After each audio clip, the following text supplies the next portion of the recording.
podcast is part of the Sports Social Podcast Network.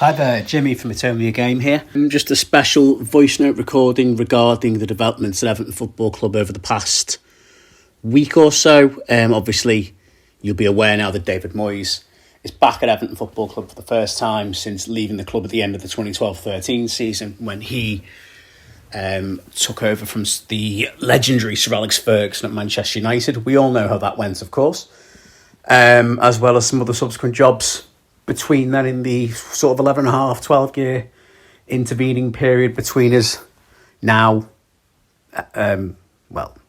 various Everton spells. So, first off, a word on Sean Dyche. Not surprised he's gone. The timing of the announcement, I must say, was very strange. Obviously, a couple of hours before a game, you had journalists and fans arriving at Goodison Park not 2-3 hours before the Peterborough FA Cup game on the Thursday night. Last Thursday, I'm recording as of Tuesday the 14th of January, 2025, just to be clear. And yeah, that was odd, although I do believe it had been something that had been in the work for the week or so. Certainly after the Bournemouth game on the previous Saturday, where we'd lost 1-0. The post-match interview where, the thing that got me was when he said it wouldn't be a bad run. It wouldn't look so bad if we'd had a few wins. Well, that's like saying if we'd won every game this season, we'd be top of the league. Again, if my auntie had balls, she'd be my uncle.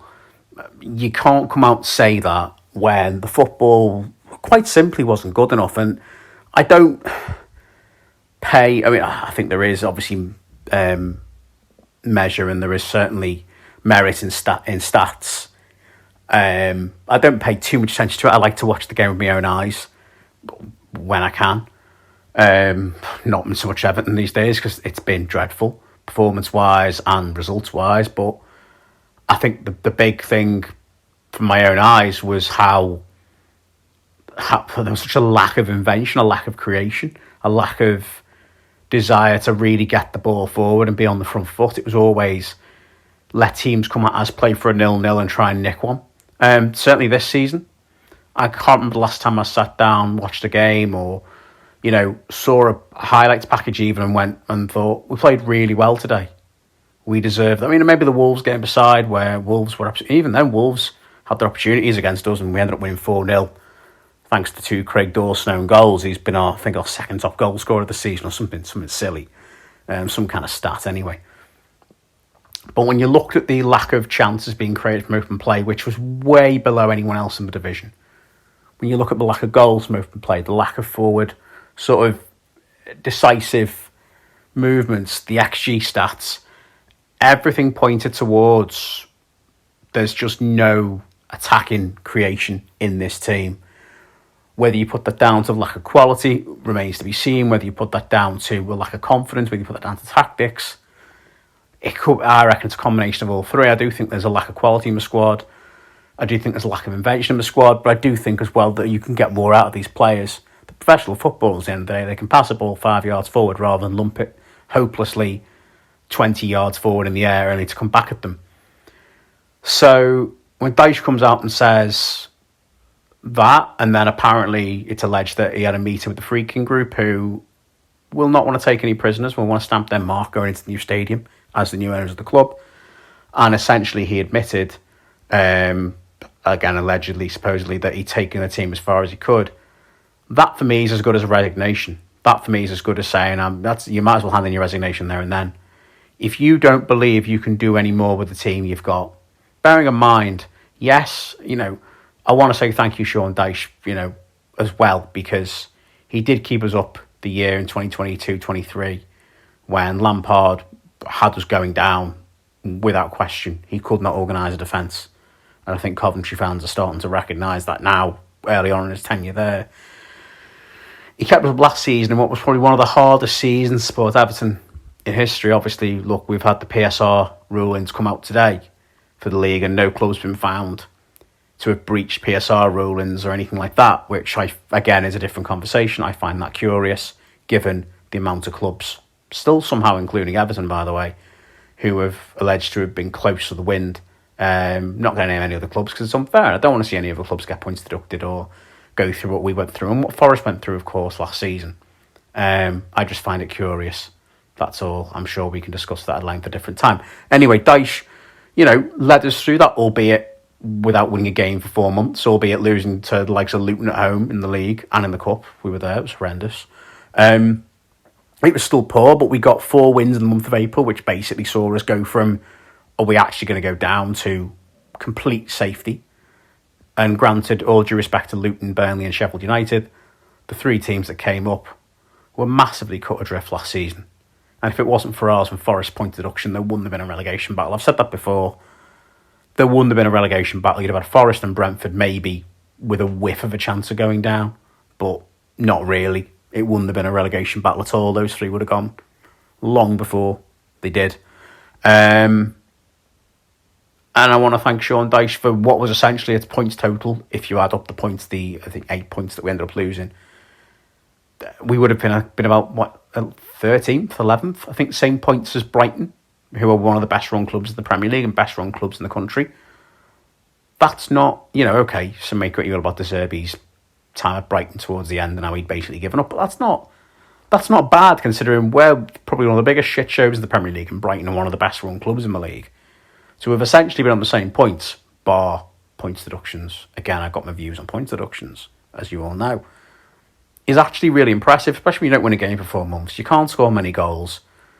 The team quality clearly isn't very good. You've got financially one hand at least tied behind your back, although I do maintain the money he spent on the likes of Beto, poor.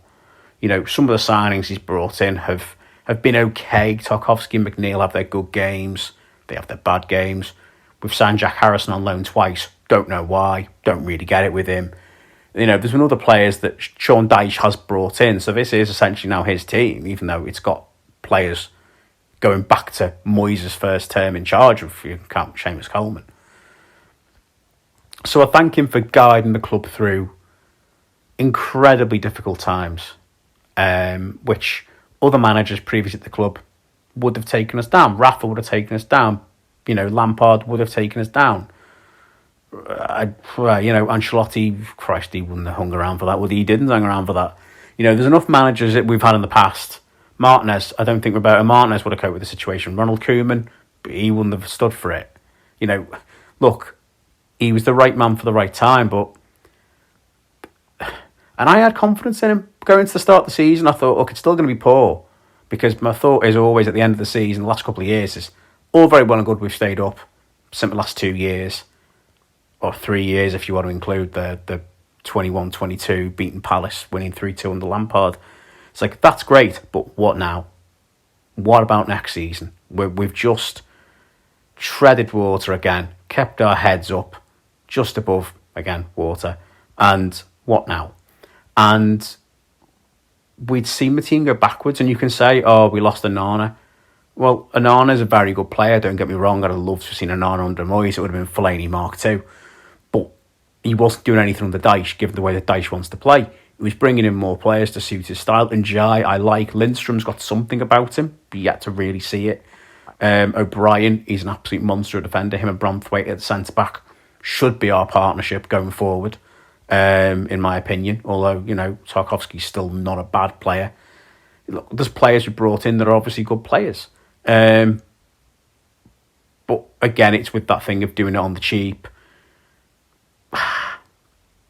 It's hard because obviously in that it's we're trying to do things on the relative cheap, selling to buy, when other clubs, that have been ran better or have come up from the Championship in the last 5 years or so, quote unquote smaller clubs, but are now more attractive prospects for players with more money they can spend within PSR rules, that may have sold 1 or 2 big name players in the last few years, are able to operate on what feels like a limitless budget, spend what they want to build a squad that can get them towards Europe, and we still feel like we're battling away to just keep our heads above water, despite being, again, a quote unquote bigger club, bigger fan base, bigger history counts for nothing, really, does it?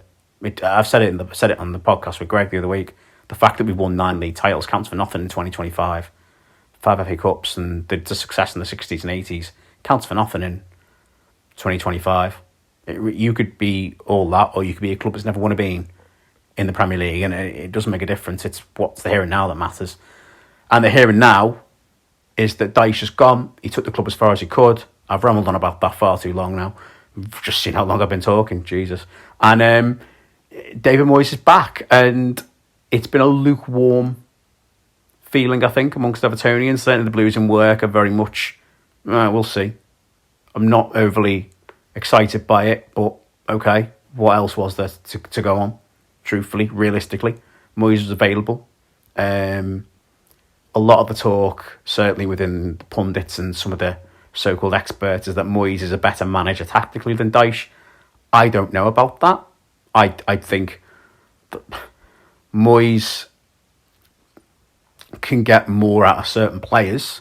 I think the ceiling is higher with Moyes, but the floor is also lower with Moyes. In that, well, how much lower could the floor be? Dyche was probably going to take us down. We can't score a goal. So, okay. For example, Moyes took United to their worst finish in the Premier League in a long, long time. He also took Sunderland down after years of, admittedly, that club circling the drain, with Jordan Pickford in goal, funnily enough. He also took Everton to their highest ever Premier League finish. He took West Ham to their first trophy in about 40 years, their first European trophy in over 60. So the highs of Moyes are phenomenal. The lows of Moyes are catastrophic relative to the club. My massive grave concern, and the banter era Everton kind of narrative story, is going to be David Moyes, probably, in fact, most certainly Everton's best Premier League era manager, if you discount Joe Rowe winning the FA Cup in 95, is going to be the manager that takes us down in the last season at Goodison. Everton's first relegation since 1951. Everton's first season out the top flight since 1953-54, I think. I mean, you can't write it. For all that we have held Moyes in high regard, albeit begrudgingly, with the way he left to go to United, the bad words he said about the fans, trying to get Baines and Fellaini on the cheap. As the years have gone on, and the more we've witnessed some decent managers, some fucking awful managers, the more Moyes has had the Blues respect again for the job he did. He took us, like I say, a lot of Evertonians last week have gone, look at when Moyes took us in 2002. We were battling relegation. We'd just gone out the FA Cup to Middlesbrough in the quarterfinals. Funnily enough, we were battling along with Leicester and Ipswich then, back in 2002. And when he left, we'd finished between 5th and 8th for each of the last, I think, 5 or 6 seasons. We'd been to a cup final. We had, in years before that, come forth, had a few campaigns in Europe. The 2007-8 team was one of the funnest teams I'd seen. I think we came 5th that year. Got to the last 16 of the Europa League, UEFA Cup. Should have gone further. Could have won it. Got to, I think, the semis of the League Cup. You know, not bad. It was a good side. And then the year after, obviously, you know, the FA Cup final. So there was something in there, certainly, for a couple of years where, you know, Moyes did give us some fantastic times. And a lot of Evertonians are looking at that going, look at how far he took us in, well, relatively from where we were to where we were in 11 years, from 2002 to 2013. My argument is, for the last 2 years, he was known as Dither and Dave. It was knife to a gunfight. It was 4-6-0 or 4-5-0 away from home. His record at Anfield, his record at Old Trafford, his record at the Emirates / Highbury, his record at Stamford Bridge. Okay, Everton's record generally is woeful, but his record there is quite frankly appalling. His record at Man City when they got the money and got good was shocking. Again, most sides are, but his record there was awful. I include the home games in that as it went on. You know, okay, we got the odd win over Liverpool and United, and certainly he loved beating United, and certainly City. But his record on the whole was bang average to piss poor against the top sides. But one thing Moyes was good at was beating at times your Villas, your Tottenhams, your Newcastles. Yeah, he gave us a lot of that. But I think all in all, I remember good games. I remember some bloody awful games. He was, like I say, dithering Dave for the last 2 years. Remember, the game that haunts me forevermore, David Moyes' reign, is when he played Phil Neville and Leon Osman centre midfield. Now, don't get me wrong, I've got nothing but respect for Osman and Neville. They were fantastic servants to the club, great leaders. But those two, in the centre midfield, 2013, FA Cup quarter-final, at Wigan at home, those two didn't have the legs. They were both too old, getting towards the end of their career. And in fact, I think Neville retired at the end of that season, and Osman wasn't long for his career himself. 3 goals in about a minute and a half at home to Wigan in the FA Cup. That haunts me to this day. That was the moment I looked at Moyes. Obviously, I was only watching on TV. And I said, he is gone in the summer. He has already agreed to go. We knew then he was leaving. And to be fair, it was probably all but agreed. The way in which we capitulated against the Wigan side that got relegated but would eventually win the cup, and to see them win the cup, as much as it's a great story, and I've got a soft spot for Wigan, and great for Wigan. But look at what happened and you think, that was a missed opportunity. You can forgive almost being 1-0 up at Wembley in the semi-final in 2012 and losing to Liverpool. A distant back pass for a Suarez goal, and an Andy Carroll header, which I know a lot of Reds have said worth the overinflated fee just for that goal. You can kind of forgive that because derbies are always difficult. And it's Wembley. But again, bottled the big occasion, 1-0 up, couldn't see it through. Just so many. The FA Cup final in 2009. Sure, he got us there. I remember watching the derby at Goodison when we beat them in the replay. Again, back when replays were a thing. Fantastic. Coming from 1 down to beat Borough in the quarterfinals at Goodison. Fantastic. The penalty shootout against United at Wembley. Great that he got us there. But then okay, Chelsea were a fantastic side in 2009 under Goose Hiddink. But to go 1 up after 26, 27 seconds and then to just sit back for 89 minutes and just lose 2-1? Nah. You can't be going doing that. You can't be doing that. And there's so many games. I remember, the December of 2005 after we'd, got 4th in the Champions League, knocked out by Villarreal and all that went with that, Kalina and all that. And I think Villarreal was the bloody good side. Getting battered by Dinamo Bucharest. All going to shit at the start of the season, near the bottom end of the league. And I remember being in the bottom 3 and we lost 4-0 to, I don't know what order it went in, but Villa, Bolton and West Brom in consecutive games. We were getting battered every weekend in December. And it took a 1-0 win in the last minute at Sunderland, who, bear in mind, 2005-06, Sunderland were a dog shit team. Sorry, but they were Sunderland fans. It took a 1-0 win away from home for us to turn our season round that year. It was always start badly and end well, or start decent and end badly. You never got off one full decent season at Moyes. There was so much about it that so much about Moyes that just frustrated me. To the point where I remember my dad and I just saying, he is not a winning manager. He will, okay, he has changed that culture somewhat with his Europa Conference League win with West Ham. Fantastic. Believe me, if that was Everton winning the Conference League, I'd still be on the ale now, because I was envious of West Ham that night, but I was made up for Moyes and actually made up for West Ham fans because they have been long suffering in a city where you've got 3 other massive football clubs that, 2 of whom win a lot of trophies. The other could well win trophies again soon. For West Ham to win a European trophy, phenomenal. Made up for them. Great club. Moyes, brilliant for him. That will be his legacy at the end of the day. That will be his crowning moment. I don't think he can replicate anything like that with us. I'm not saying he's going to go out and win the FA Cup with this year. I obviously don't believe he will. He said himself he's coming back to a different Everton. And Everton are getting a different David Moyes. My worry is that it was a marriage that worked in that era where Everton didn't have a lot of money in 2002 to 2013. But then, apart from Arsenal, Liverpool, Chelsea, United, and then latterly Man City, no one else really had much money in the Premier League. This was the era where Bolton, Blackburn, Middlesbrough were doing well in the Premier League, getting up there. Fulham, Charlton, would always be good for a top 7-8 finish. Every so often, Birmingham City, you'd be solid. You'd have those kind of sides that now okay, yes, you do see, Brighton up there, and look where Bournemouth are now, but every club has got money, it seems to be, apart from us and probably Leicester. And David Moyes himself is coming back off of a good spell in charge of West Ham, but it all curtailed out with some horrendous defeats towards the end of his time. And it's really, a lot's happened in my time with Moyes. He's been through a lot in his managerial career since he left Everton. Not all of it good, of course. We know what happened at United. It was a job that was too big for him.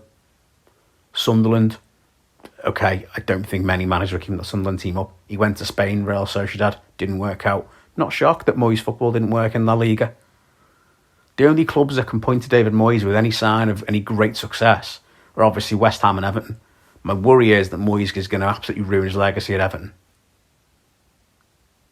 My concern is that, and my concern is that he's going to find very quickly that this is definitely really not the Everton he left.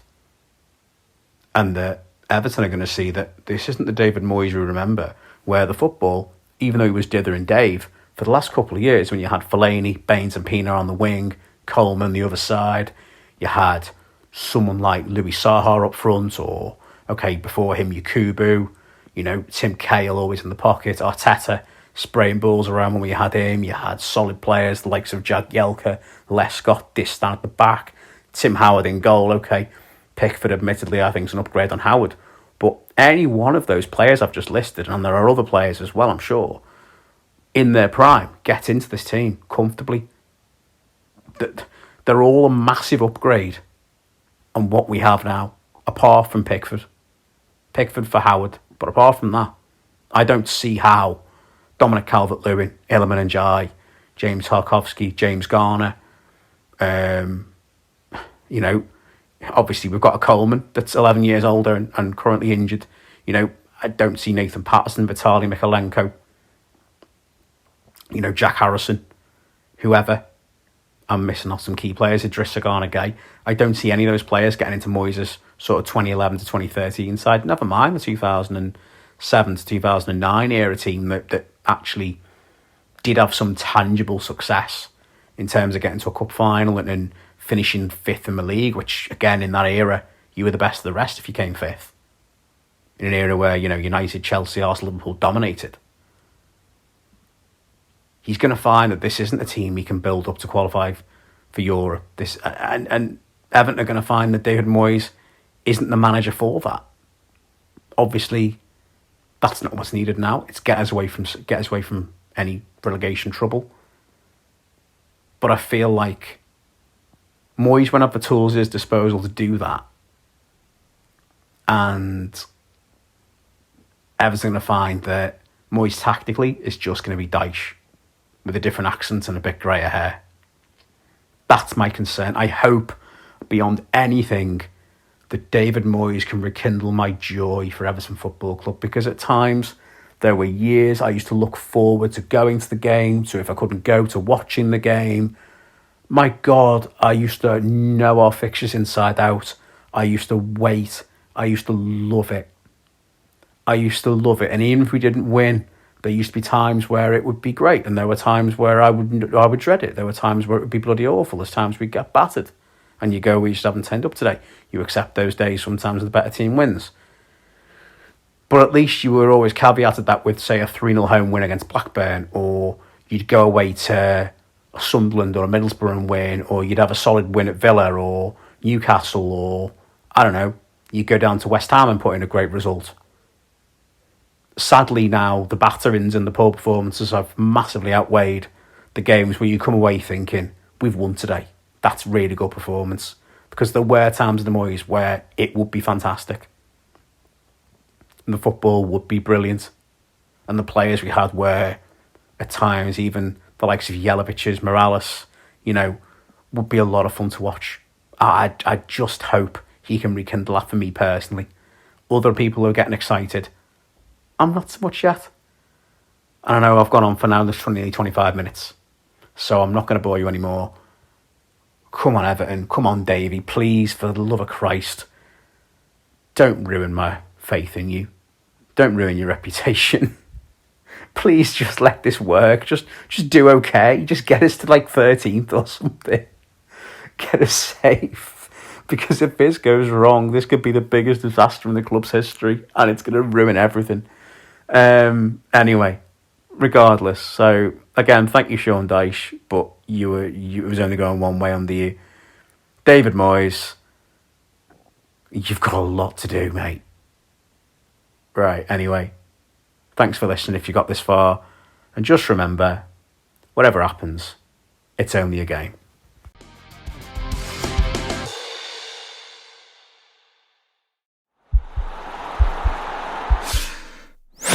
This podcast is part of the Sports Social Podcast Network.